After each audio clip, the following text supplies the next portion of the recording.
अजमेर के पुष्कर सरोवर में आज गुजरात की संस्था अग्निदाह सेवा केंद्र सूरत ने 63 अज्ञात व्यक्तियों की अस्थियां विसर्जित की।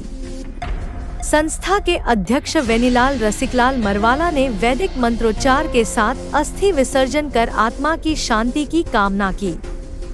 यह संस्था पिछले 25 वर्षों से लावारिस शवों का अंतिम संस्कार और अस्थि विसर्जन में स्वार्थ भाव से करती आ रही है। पंडित दिनेश रायता भी इस सेवा कार्य से वर्षों से जुड़े हैं और बिना दक्षिणा लिए कर्मकांड करवाते हैं।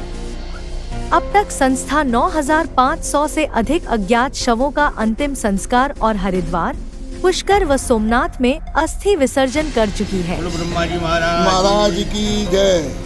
आज के दिन पुष्कर राज में हमारे समस्त पितृ प्राणी जिनको आप लेके आए अग्निदाह सेवा केंद्र ट्रस्ट द्वारा सूरत शहરની અંદર બિનવારસી મૃતદેહોનો વર્ષ દરમિયાનમાં જે અંતિમ સંસ્કાર કરેલા છે તેઓની અસ્થિઓનું વિસર્જન પવિત્ર પુષ્કર રાજના બ્રહ્મ સરોવરની અંદર આજ રોજ અસ્થિઓનું વિસર્જન કરવામાં આવ્યું છે।